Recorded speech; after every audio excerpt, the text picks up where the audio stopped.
What's up, guys? This is Matt from the Brotherhood team. Welcome to the fourth episode of Continuing the Conversation. This week, as someone told me last week, is really all we're doing is just telling stories. And I think there's something to that where you get back to the most original form of communication. And I think that's where we draw closest to one another and ultimately draw close to Jesus when we just share stories. I will also want to start off by saying that we've been, Robbie and I and everyone here has been humbled and appreciative of the support we've gotten so far as we're just trying to kind of start this thing off. And any feedback we can get, good and bad, has been just appreciated as we just try to make it better. And obviously, again, just point everything not to us, but just to Jesus is where it's all is. And then if you're not super pumped about seeing my face, we are on Spotify and Apple podcasts now. So if you want to catch a listen there without having to look at my face, I totally get it. So it's just another outlet for us just to become better men, better followers, as I've been saying. And then just a couple announcements before we start is July 10th, there's a golf outing for Brotherhood at the Aiden Country Club. And I've officially withdrawn my name from this just to give you clowns a chance at this to do anything. And I also don't have any clubs either. So, and then the next breakfast we have is July 15th. We have a good speaker coming in, just talk about relevant topics, and we'll have some good eats. And so and registration is open. So hope to see you there on that. And as we've been saying too, just we asked you to subscribe and share this.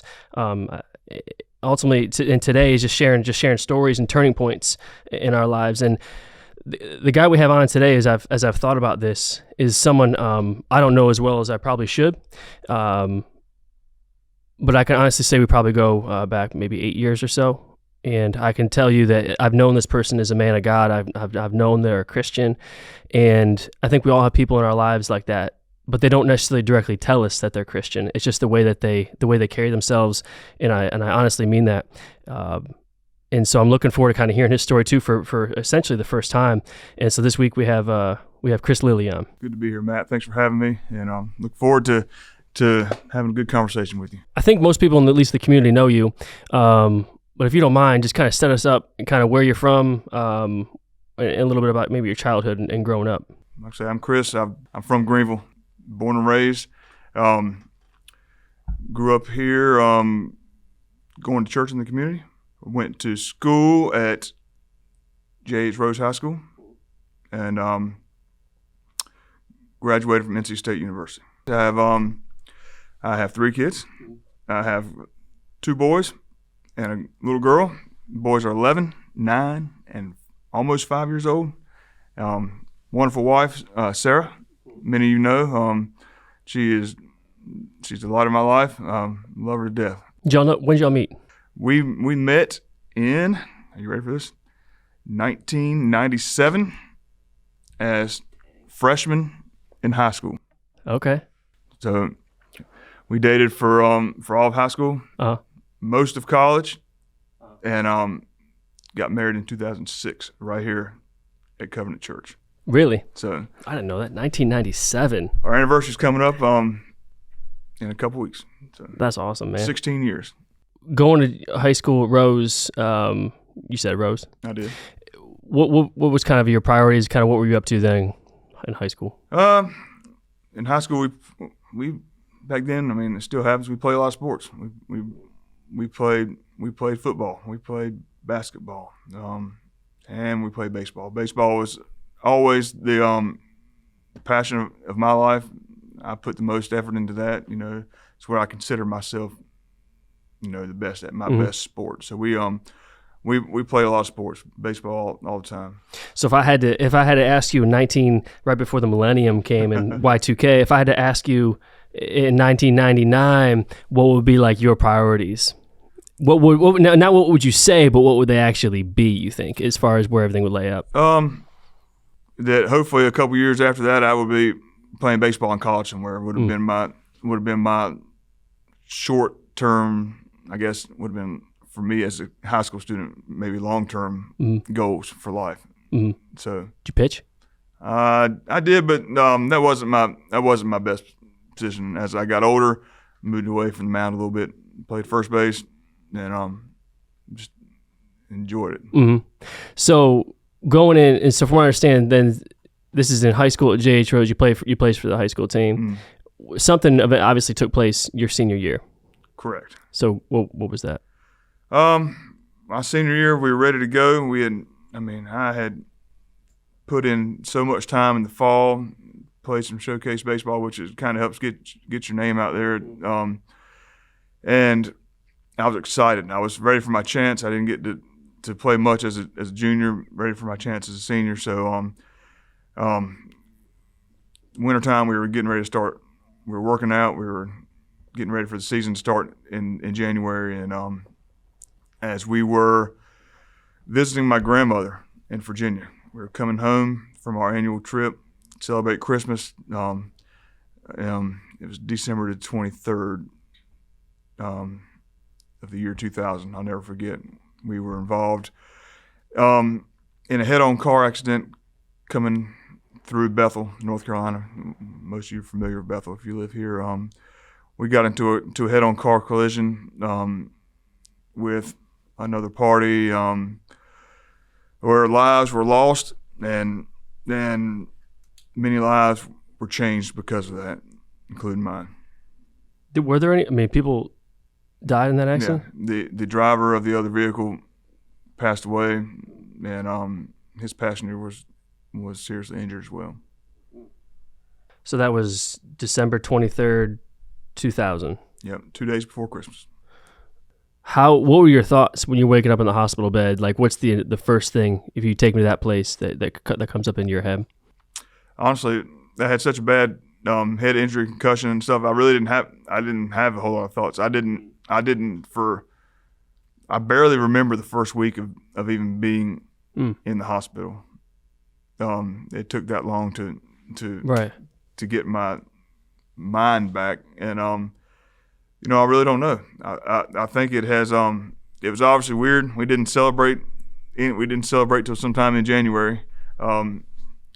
It was just processing everything that had happened while I was still in the hospital. The fact that my mom was still in intensive care. My brother and my sister were out, and they were fine, thankfully. But just that life was going to be different. Yeah, and right. I wasn't able to comprehend what that was going to be, how that was going to take shape, what it was going to look like. So you grew up in a church, and so how did that change at all initially when you first, or did it play into anything at all initially? Like you said, maybe in the week after when you woke up. Thinking about it didn't. I did grow up going to church. It was just something that we did. There wasn't we just went. My parents took us. My parents got divorced when I was in 7th grade, and once they did that, the obligation of going to church kind of started to disappear. We went some, we didn't go some. It just got tougher, and just looking back on it, the times I did go, I never heard of or recalling that, to become a believer, we were supposed to give our life over to Jesus. That thought had never crossed my mind. I don't know how you can. I've often thought about this: how you can go to church for half of your childhood or more, and never recollect the fact that that Jesus wants us to give Him our lives. That He wants us to trust Him with that, and that idea it never crossed my mind. Man, I resonate with so much what you're saying too, because we went to church a little bit when I was a kid. Probably maybe the same rate you did after your parents got divorced when you say 7th grade. And we went a little bit, and it was like something that we did. And I remember I hear so much what you're saying, because it's like I never understood necessarily how this on a Sunday would play out to anything outside of Sunday, and how it would affect anything else that happened in my life. And obviously that kind of grew into other, almost a distancing from the faith. But did you ever get to that point at all? Like as far as after the post-accident initially? Like walking away from the faith? Honestly, no, because I was so lukewarm with it that I didn't really feel like I was having to walk away from anything. I kind of just kept rolling with the way things were going. You know, like I said, I believed I was a Christian. Yeah. But I wasn't living a Christian lifestyle then. I wasn't doing things that Jesus called us to do and calls us today to represent Him. That's not the way I was living, because I didn't know any different. Because I went to church a few times, because I had friends that went to church, because we went to some of the Young Life stuff when we were in high school. Went to help them with some of their stuff. I mean, that was my thoughts. That I was Christian. So at what point after this post accident did it change, or did it start to change? Well, it started to change once I began to realize through my rehab and that stuff that I wasn't going to play baseball anymore. That baseball is over for me for that regard. That those dreams I had of playing at the next level were not going to happen, and it took a while to process that. It took a lot of time. It took that senior year, that spring of senior year was a tough time for me. Did you get angry about that? I was angry. I was just more upset that I was not able to at least finish what we had put so much effort into over my childhood, building up to this. Do you feel like, and I don't mean this disparagingly towards baseball or any other sport for that matter, but do you feel like at that point in your life, baseball was kind of the pinnacle, was kind of the thing you did worship, I guess since we're all creatures of worship? I would say that. I was definitely playing a lot. I was treating it like it was a god at sometimes. I mean, I was, being encouraged by family. I mean, that was what I knew. It's what we knew. My friends, I mean, we played a lot of baseball growing up, and to get to where we were then, and for it all to just unravel, it just was a little tough to deal with. So one question I have in this is, what was your initial feeling or realization when you realized, I'm not playing baseball? Your senior year, I'm not getting a scholarship. You're not playing baseball again. What was your initial your feelings on that? Well, I mean, I was just bummed. I mean, I went through that whole spring, watching my friends practice and play, and the whole time I was a part of it. I was there with my crutches, and I was in the dugout with my jersey. I felt like a mascot. It was just, right. It was tough. I mean, you wanted to be there, you wanted to help, you wanted to be a part of it, and you just couldn't. Were you holding on kind of a shred of a possibility that you'd step out there again? I was. I mean, I was. I know my dad, who drove me throughout my career to be the player I was, he was holding out the whole time that through all those doctor appointments that we were going to go to, that we're going to see the bone was healing and stuff. But it gets into April and you see that there's still some issues with the bone healing, that it's just not going to happen. Do you feel like you let him down? Not necessarily. I mean, obviously we didn't have any control over the situation. Yeah. He was a professional baseball player. Oh, he was? He was. So the determination for me to succeed was there from him. He showed me the effort and the will to succeed. So I saw that at an early age, and I don't think he pressured me. No, yeah, I don't mean he pressured you, but do you feel like you had the pressure? Oh yeah. The pressure was there. I mean, it was there. But once I saw that I wasn't going to be back, it just kind of all sank away. Yeah. I mean, that was it. It was tough. Yeah. You just miss out on, even around here, American Legion ball, which is usually your senior year in the summer after you finish, and couldn't play that. Mm-hmm. So, I mean, just another chance. That's like your last chance to play with your friends that you played with so many years. And once that was done, it was over. Baseball was over. Right.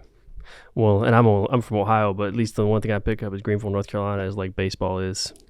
There's plenty of baseball here. Yeah, it's a lot different now than it was even when I was coming along. So, man, I do. But going back to with at least what your dad's saying, to relate to that so much too is, and I'm not making this about me. My dad played college basketball, and I had this expectation that I wanted to play college basketball. Well, my dad's 6'7". Like, your boy here is maybe touching 6 foot, but I still remember when I told him I didn't want to play high school ball anymore. I just want to play basketball, like just to play basketball, but I'm not going to make it to that level, but I don't want to. And I felt like I let him down. Now, he didn't put undue pressure the same way your dad didn't, but I still relate to so much. I think as kids, we put so much pressure on ourselves to meet our parents' expectations, even though they may not have those, you know what I'm saying? Even though they might have those expectations. Okay, so then moving forward, so at what point did kind of your faith become more real in this? I think I can point to it, and I do often when I tell people of my past. It came during those days of therapy, physical therapy. I had months of rehab, trying to get, once the leg started moving again, getting the strength built up, because the atrophy from the muscles just happens so fast. So we were doing all kinds of stuff, and I had my physical therapist. She always nearly every day would say something to me about that the Lord has a plan. That even though this is a tough situation, that He will bring you through it. And I always just wondered, what. I was always thankful for that, because we had a very good relationship, thankful for her encouragement in that, but I never really understood what she was talking about at that time. But, I always credit her with being the first step in Jesus finding me, or to me allowing myself to be open to be found. Damn. So, and she may not know that, but it's true. Have you told her? I don't know if I've told her personally. We see each other, and I may have. My mind is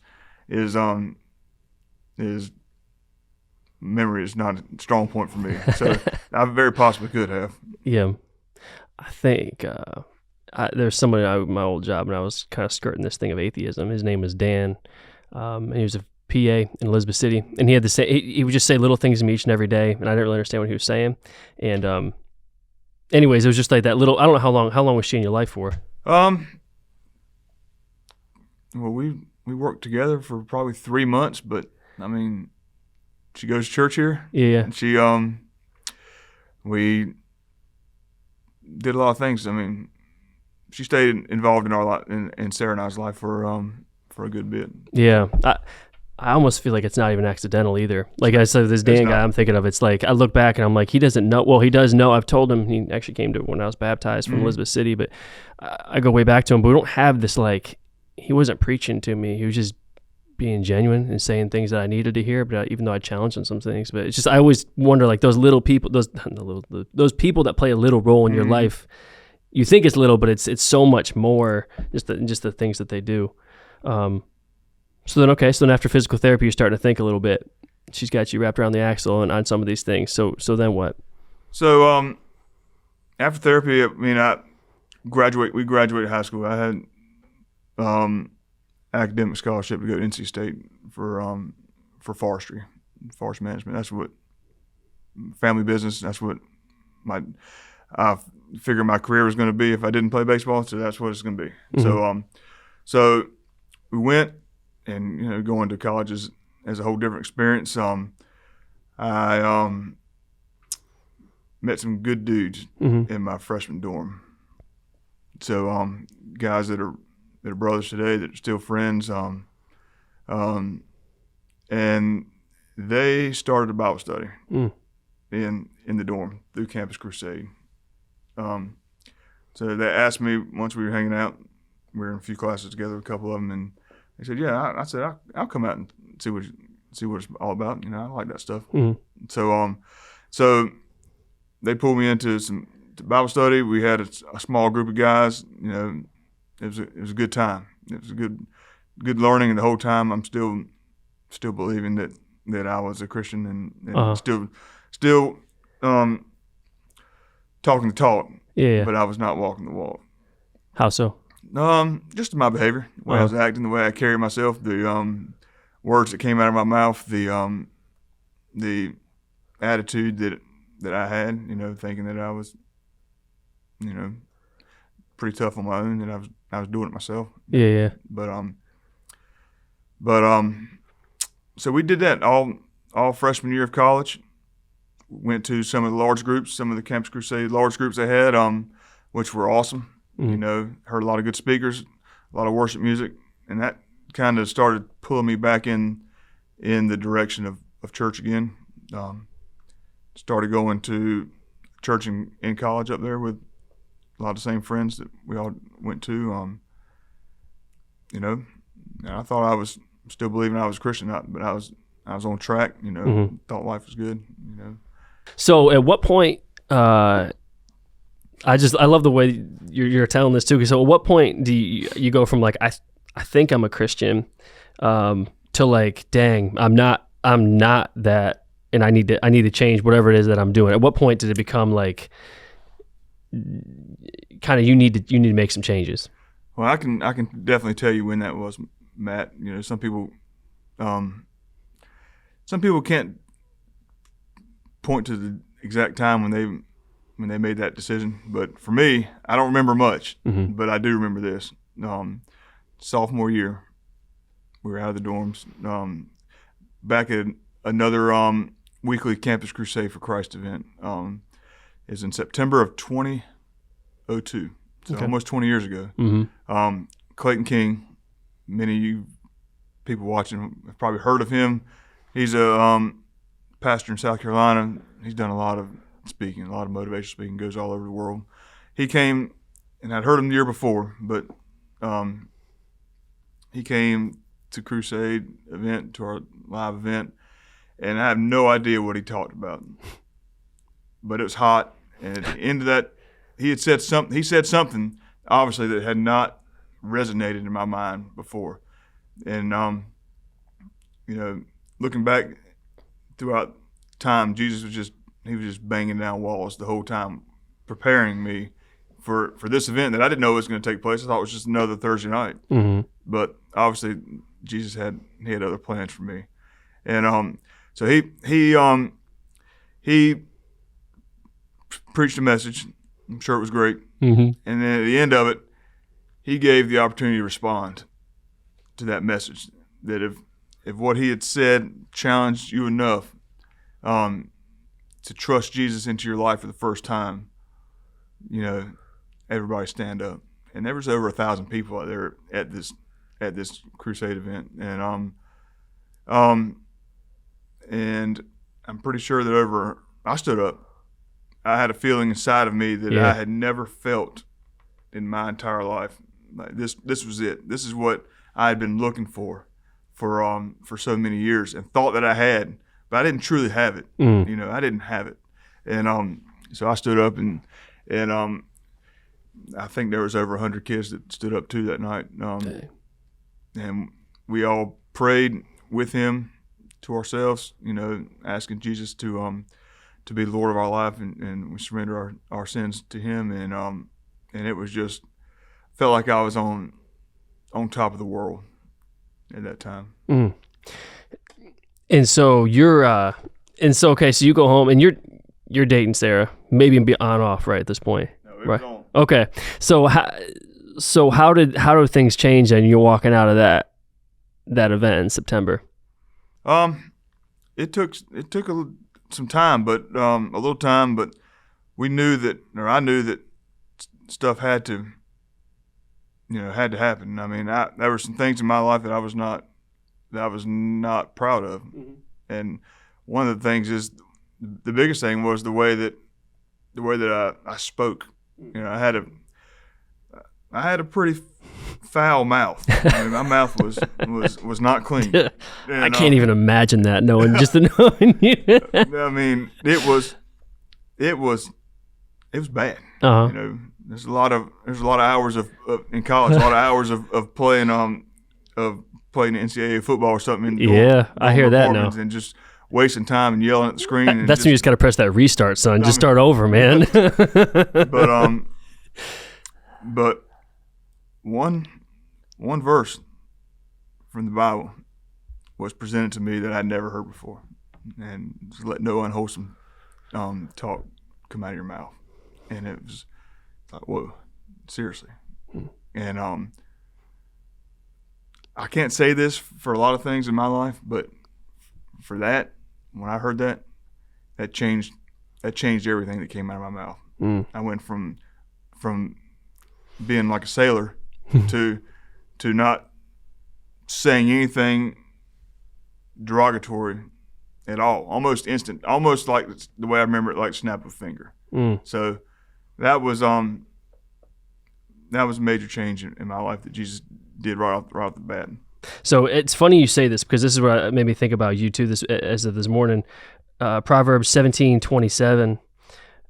A truly wise person uses few words. A person with understanding is even tempered. And like I said, the part I do know is you are soft spoken, and so it's funny you hear and you say why. Now, it does say even fools are thought wise when they kept silent. And so maybe maybe where I put myself in is if I just keep my mouth shut, maybe people will think I'm wise. But it's funny. I thought about that with this morning. So it's so interesting to hear you say no unwholesome thought. And that's what drove you. Yeah, I mean, it was incredible. I mean, I'll always be able to point and put my finger back on the spot where, that changed. Right. So at least that's changed. So from that perspective, how about a perspective from at least the relationship that was more real with Jesus? How did that change? Jesus, just from that time, it was not just a person in a book. It was a real life, living human who came to the earth and who walked in the steps that we've taken, who's experienced what we experience, and then who bore all of that for us on the cross. Everything that we feel, he felt before us, and he took that pain from us. And that was just, that began to resonate into my mind. Just Jesus continued to work on me in so many ways that I had no idea. It changed me from the inside out through through some of these same friends who brought me to that place to start with, at Bible study, and then through college pastors, through some of their words and advice, I began to just just meditate on certain scriptures, on certain things that were a hindrance on me in the past. Different scriptures spoke directly to my heart, and I would just walk around campus, just either just quoting those, just to myself, just to remember them and to remember what Jesus said about these things, and the truth about the things that I was dealing with. Or I have my old MP3 player. If you remember, you guys had those. Got that shuffle going on. That was sweet. Yeah. I had about 40 songs on there, and I would just jam those walking across campus. It's a pretty big campus, 15-minute walk sometimes. I had plenty of time to listen. And for a couple of years there, that was pretty much all I was doing. Jesus had just, his love and grace had just grabbed hold of me, and I would say he was transforming my life. At a time, a lot of people have trouble transforming. I mean, college is not exactly the place you go to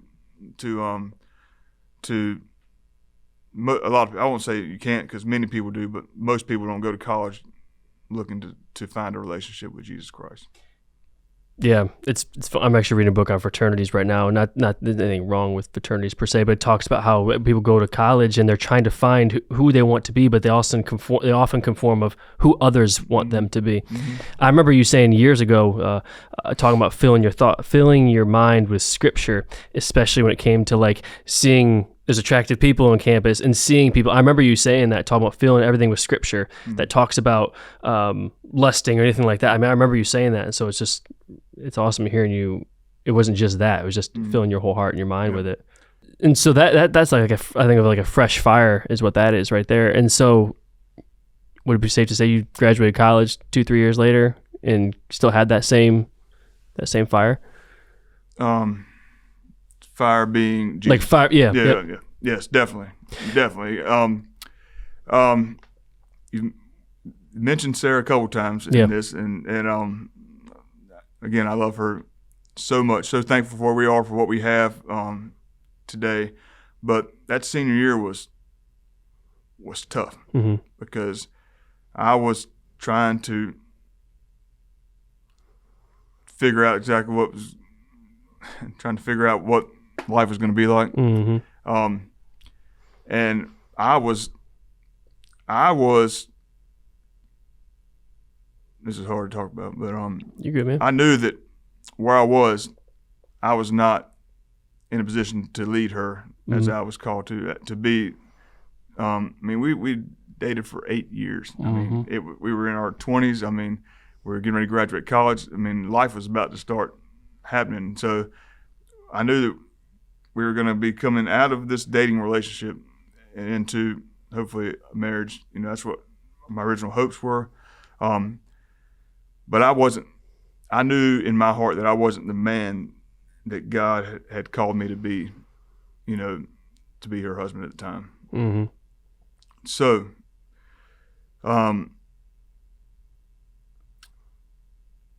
it's hard to, you're good, I mean, man. it's part of our story. It's just hard to talk about it. You're good. I mean, say what you want to say. Yeah, you're good, man. Take your time. No, you're good. But you know, it's just God put it on my heart where I needed to learn to trust Him more than I was trusting other people. I needed to be right with Him before I could be right with others or for others. I think one of the takeaways I'm getting too is like, I think the stereotype is, okay, Chris gave his life to Christ his sophomore year in college. Everything was good. He's great. He's filled his heart with Scripture and worship. He's a better man, a perfect man. And it's like, you're going to stumble again. And you're still not perfect, and we never really will be here. But it's like, even in this senior year in college, you're still tripping up, and you still know you're doing wrong. But the difference is, you know, you got to change it. And even though you're a Christian, you know what I'm saying? I think it's a different paradigm than what we're normally brought to think is now you got all your stuff together, considering when you gave your life to Christ. You know what I mean? Yeah, exactly. I can promise you now that 20 years later, my stuff is still not together, but it is good, you know. So the Lord, He really revealed to me that it was time to trust Him in everything. So I made a tough decision. I mean, after a lot of prayer, you know, Sarah and I ended up separating our senior year of college, which was tough, devastating to her, devastating to me, devastating to our families who had grown so close together. But in those few months, I learned more about Jesus and a relationship with Him and what He had for me than I'd ever learned in my previous years of being a believer. So we spent our months apart. I had no idea what the outcome was going to be. Began praying about the future, and we had seen each other a couple times, Sarah and I, that is, on campus. You know, at the end of the year, praying about what our future was. If there was going to be one, it was going to be for the right reasons. It was going to be done properly. It was going to be done, you know, in a way that would be honoring and uplifting to Jesus. It was going to be a way to show him, you know, to our friends and our families in ways that we hadn't done it before. And it wasn't my decision, but as weeks rolled by, you know, God did his thing. And he brought us back together on a different basis. You know, when you spend 7+ years with the same person, you obviously know them, but it was completely different those 2 or 3 months. I mean, it was just seeing her in a different perspective, from a different as a daughter, as a child of the living Jesus. And it was just that she had so much purpose in this life, that she had so much to give, not to me, but to the world itself. I mean, to other people. I mean, just to see her from that perspective, and to understand what that means now, and to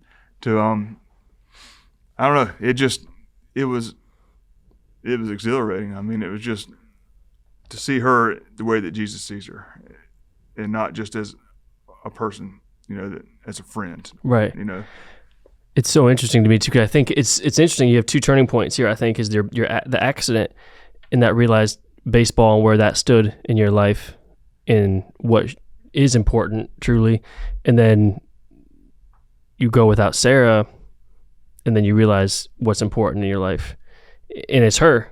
And I think it's that's just incredible, man. It's just incredible. I didn't know that. It is incredible, but I wanted to make this point, drive home, that that she is so important to me. She is the most important thing to me, but I was not able to realize that and to understand how important she would be in my life until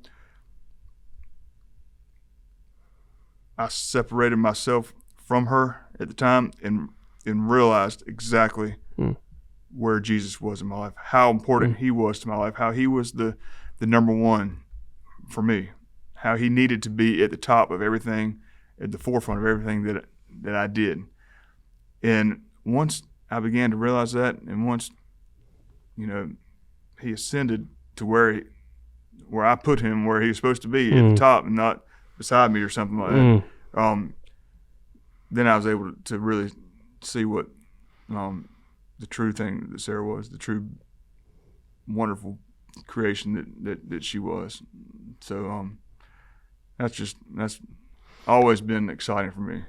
Well, one thing I think too is, as you share this too, is like you have 2 sons, you have a daughter, and it's like these experiences you have. Like, I don't know if you thought about this, but like the stories you have, and how you can pass that on to your sons, and if they're playing baseball, and for your daughter too. Like, you ever think about that? Every day. It is vital that, and it's not easy. Don't get me wrong, it's not easy, but that our kids grow up going to church as much as we don't make it every week, but we make it most weeks.